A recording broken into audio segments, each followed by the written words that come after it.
Label Radio.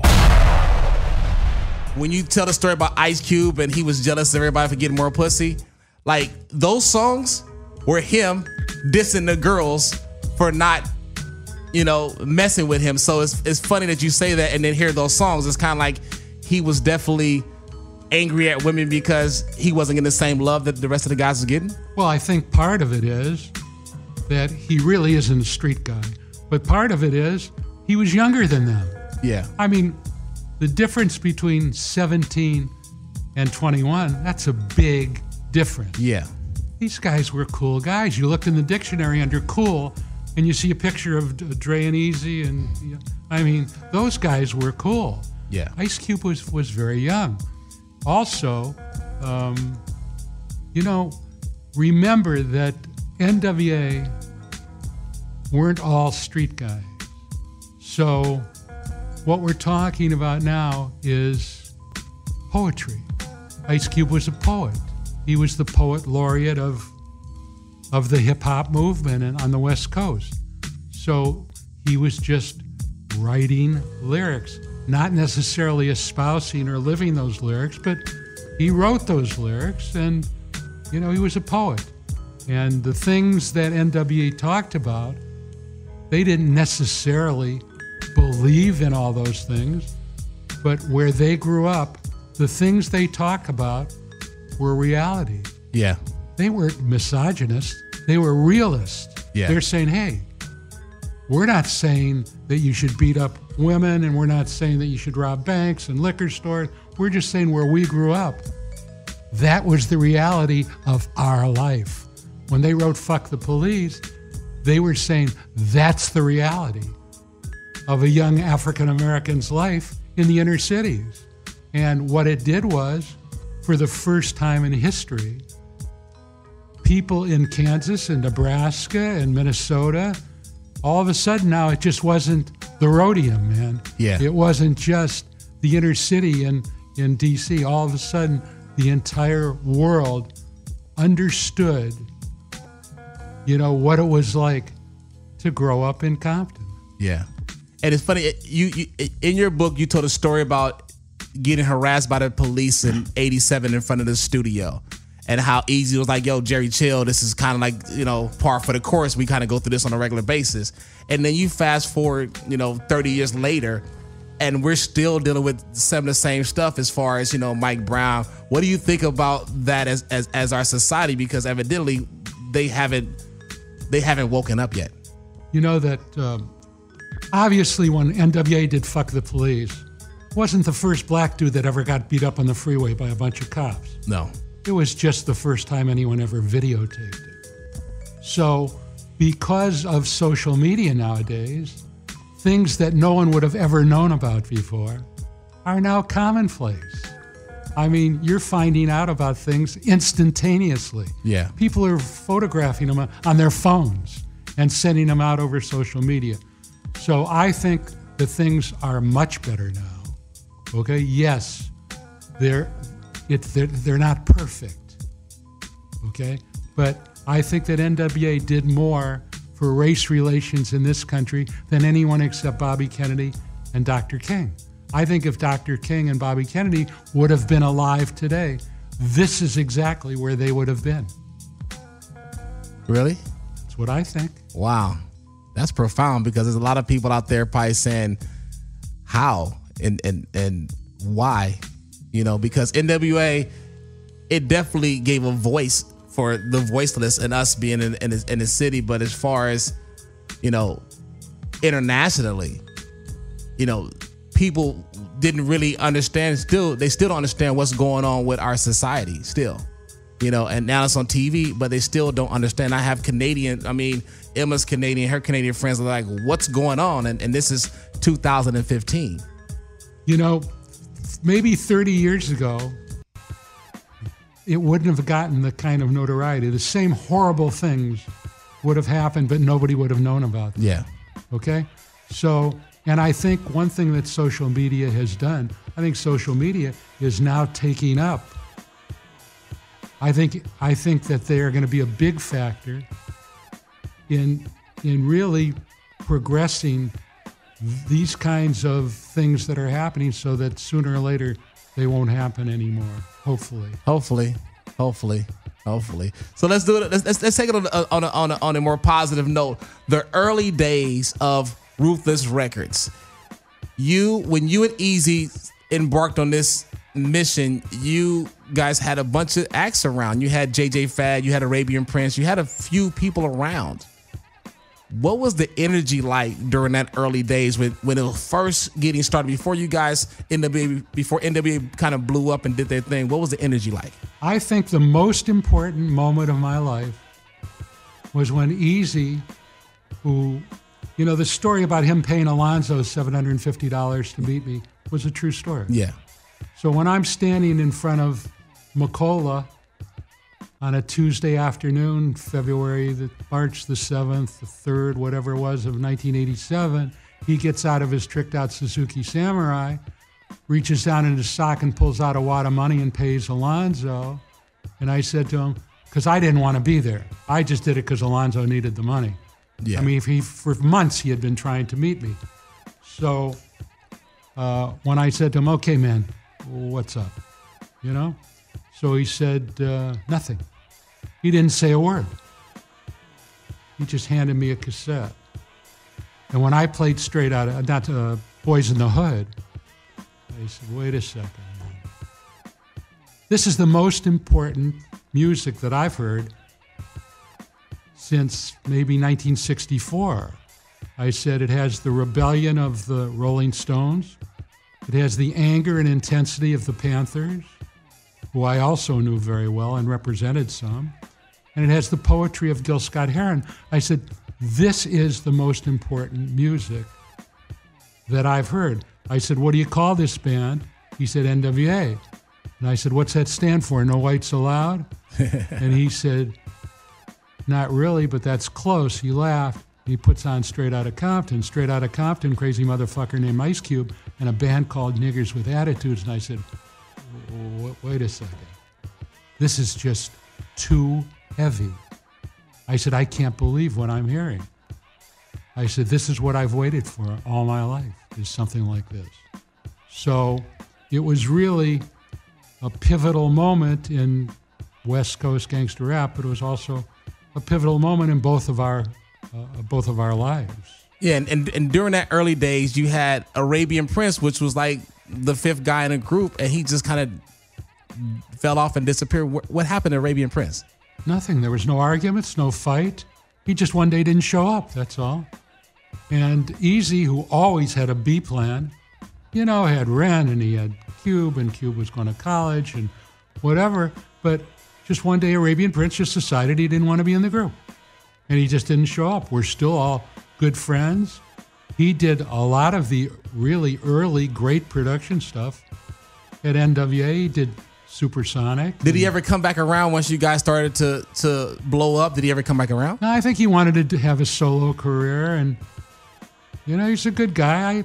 We still talk once in a while, and he'll call me up about something, this and that, and if I can help him, I do. But I never knew why he just didn't show up one day.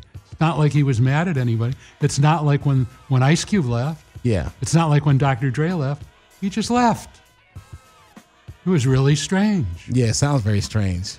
Why do you think that JJ Fad never blew up past Supersonic? Well, I think that the problem with that was that, first of all, Supersonic was a very special record. Chris Cross did it, sold 7 million copies. Fergalicious, Fergie did it, sold another 7 million copies. We sold a couple million 12 inches and then put it out on Atlantic and sold a couple million more units. But we had a certain way we did things at Ruthless. And the way we did things was that all of the best people worked on one album at a time. And really, I could never get Dre really to do another JJ Fad record. Well, he went in and remixed and redid the stuff that Arabian had done. So, I was dependent on Dre, and to keep his interest, he liked to do new artists, and he liked to do new things, and he wanted to do the DOC, and he wanted to do the Michelet record, and it was difficult to get him to go back and do another JJ Fad record. Wow. So they just sort of fell into the twilight. That's crazy, because during that time you had Salt and Pepper that was kind of blowing up. So JJ Fad was on that cusp of being the West Coast, Salt and Pepper. And they were our first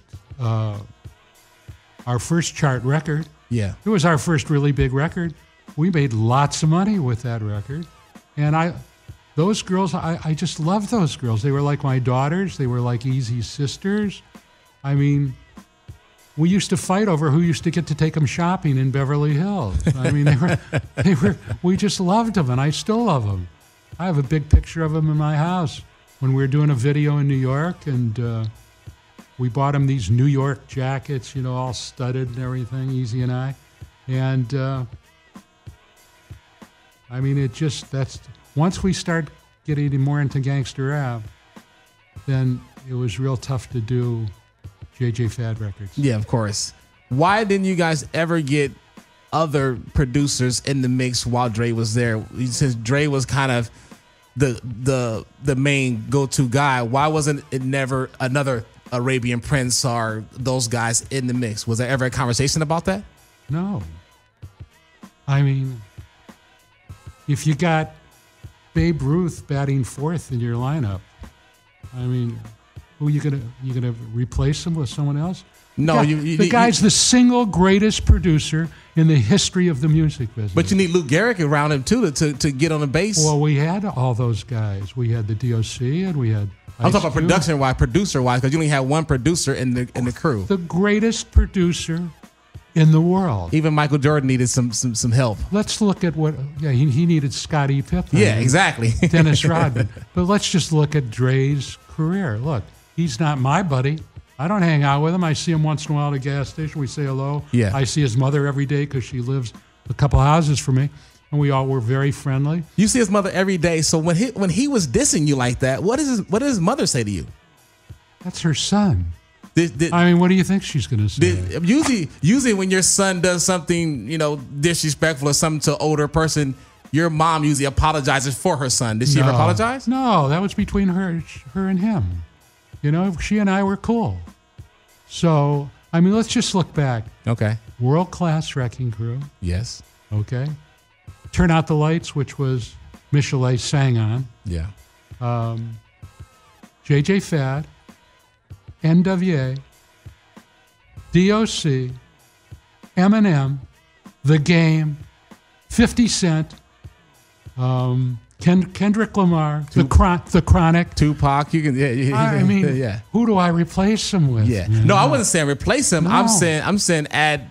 But that didn't fit in with our concept. Our concept was we did one record at a time. That makes sense. With the best people working on every record. Then I always had big distribution deals. When we were done with the record, I could trust our distributors to manufacture it, put it out. Their checks didn't bounce. And, Columbia, Sony, Capitol, they can sell more records in countries where you can't even get money out of than anybody else can. So we had good distributors. We delivered finished product to them. They weren't allowed to touch anything. Once we delivered a finished record to them, that's what they put out. And I just think that was a winning combination. That was it was a great formula. It was, and it history, worked. And it worked. It did. It worked. It did.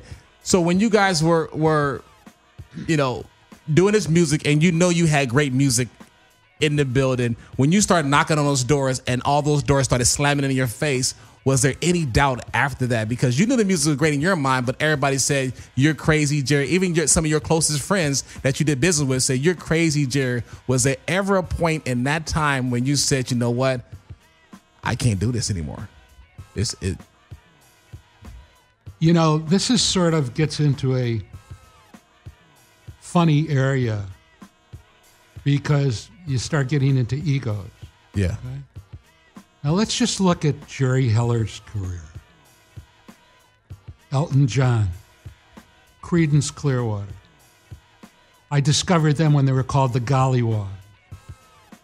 Marvin Gaye, Pink Floyd, Journey, Styx, REO Speedwagon, Van Morrison, Joan Armatrading, the Four Tops.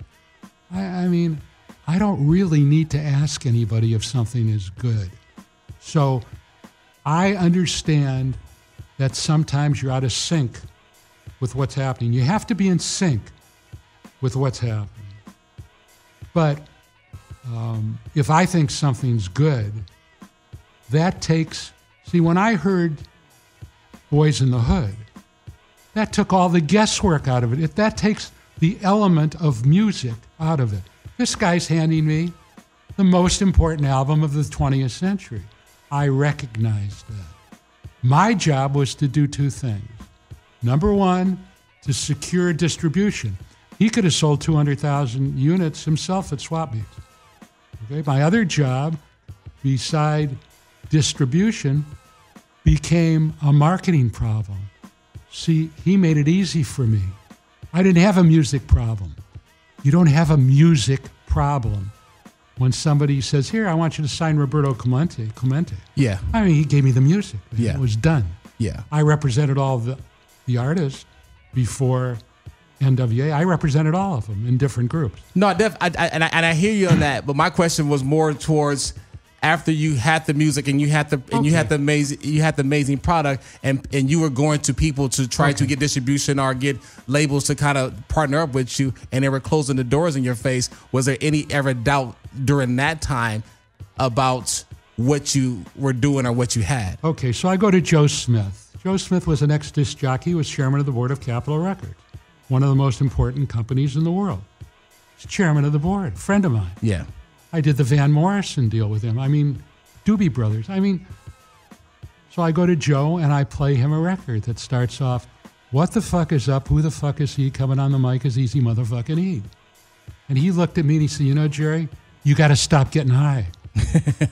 He said, and he's an ex-disc jockey, so he's looking at things from a different point of view. Yeah. So he said, I said to him, Joe, first he said, no one will ever listen to this, nobody will play it, and certainly no one will buy it. And I said, Joe, I remember when the Rolling Stones, when record radio stations wouldn't play Let's Spend the Night Together. I said, now Mick Jagger's Frank Sinatra. I said, this is the music of the future, so you better get ready for it. And he said, I'll retire first. And he did. You know? I mean, people didn't want to be involved with rap music, just like they didn't want to be involved with rock and roll. They wanted jazz to still be there. Yeah. But the times were changing, and nobody had to tell me. There was one guy that believed in the music. Guy at City One Stop, a guy named Sam Ginsberg. I went over there, and he bought $250,000 and wrote me a check for it. He wrote me a check for 75,000 Easy Does It, 150,000, 175,000 straight out of Compton's, called me 2 weeks later, and reordered. So he believed in it. Yeah. Okay, so there's always somebody. Just because you're ahead of your time doesn't mean you're wrong. And nobody could shake my faith in that record.